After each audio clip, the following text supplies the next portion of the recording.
up, guys? Welcome back to the channel. On today's episode, we're going to get back to working on the Quadrunner. Let's get into it.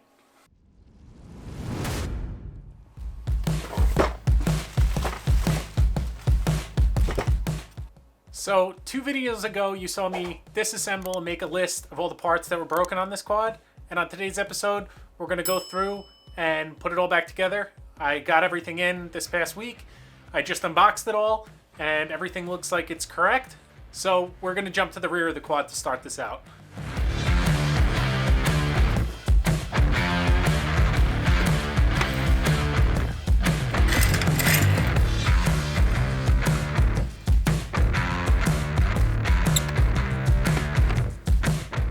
So one thing that I was a little undecided about was this plate that holds the sprocket keeper or guard, whatever you want to call it. I think it's called a case saver maybe. I was kind of undecided about doing it because I didn't want to really break the seal on the engine, but I ended up getting it because I think we're going to do a trip at some point with this to go for a ride rather than just fix this to sell it. So I wanted it to be done right.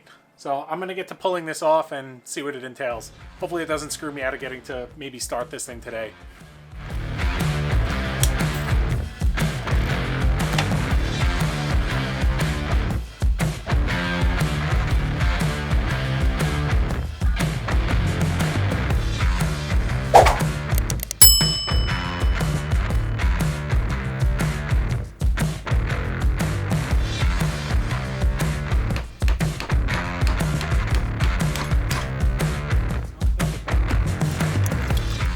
Like I said in my last video, I didn't want to open up this engine because old engines that are sealed usually like to remain sealed unless you're going to completely redo everything. When I took off this output plate that I was debating taking off in the first place, I broke the seal. That's supposed to be one piece. So I have to wait for that to come in. I'm going to jump onto something else. Maybe I'll conquer the front brake pads next. So it's the next day. I got a little discouraged yesterday after I broke that seal. Not a big deal. I ordered it. It'll be here later this week. But like I said yesterday, I'm going to jump into doing the brakes.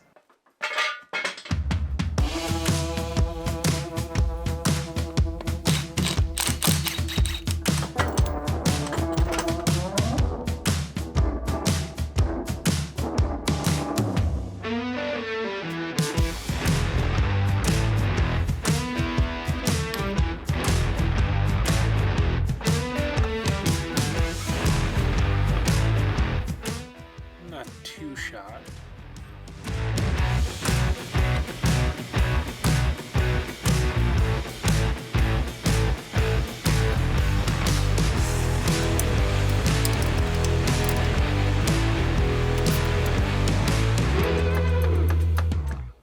Change this piece now. So this is that ball joint I was talking about that wore out this arm. I think I have the right one over on the bench, but I'm gonna get this taken off and then get the arm taken off and go match it up to the one on the bench.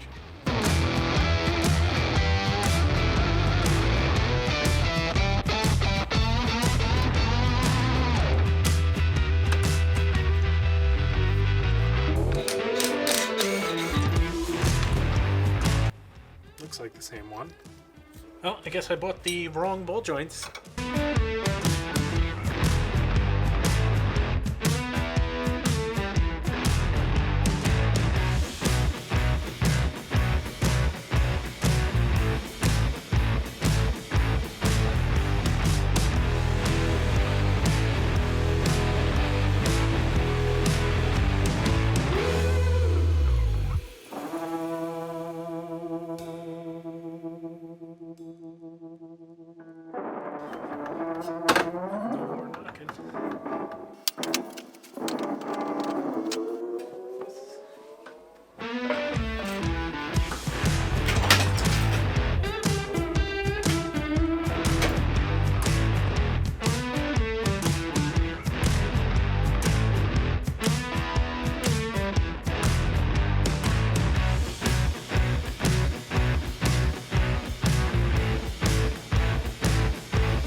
So the front steering arm, the brake pads front and rear are done, and the rear sprocket is on. I can't finish the chain and sprockets until that other gasket shows up that I messed up. So I'm going to jump into doing the carburetor. Pick up with you guys in a second. I've had this stuff soaking in Pine Sol for a number of days now. I did this on my motorcycle carburetors, and this stuff works really well. Cleans out all the little passageways and definitely works nice. And it's not toxic like carburetor cleaner or spirit-based cleaner.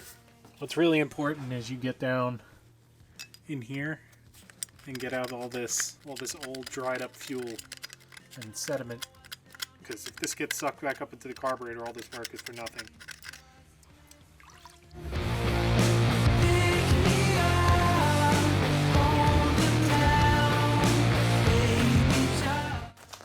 Seal kit showed up. Unfortunately, they don't sell the seal individually, so I bought the entire kit, and if I decide to keep this thing, maybe I'll reseal the engine or something at some point.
With the carburetor back on, I made quick work of the fuel petcock and replaced the spark plug.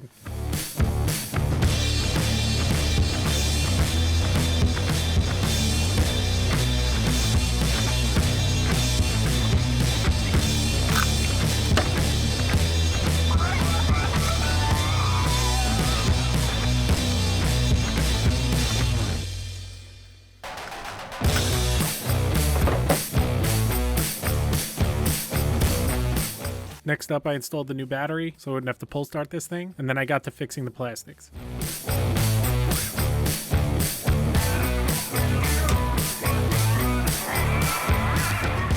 This area had previously had like an entire roll of duct tape stuck to it, and Gabby helped me peel it off. I fixed it by drilling a hole on either side of the crack and zip tying it together. Obviously this isn't a permanent fix, but it looks a lot better than the duct tape.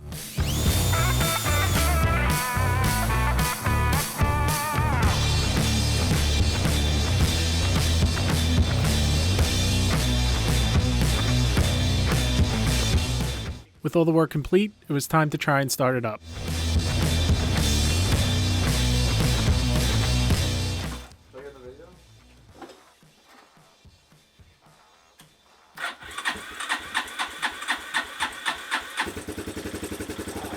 And surprisingly enough, it started on the first try. The only adjustment I had to make to the carburetor was lower the idle a little bit.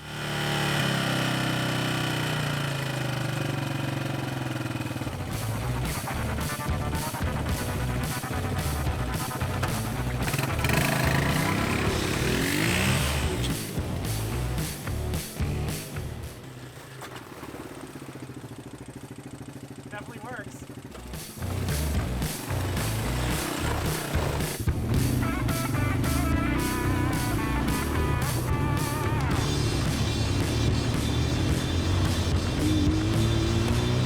After several years of not running and being brought back to life, the quad ran great. I can't wait to use it come the spring and go on a trip with all my friends. That's it for today's episode. Please remember to like and subscribe, and I'll see you on the next one.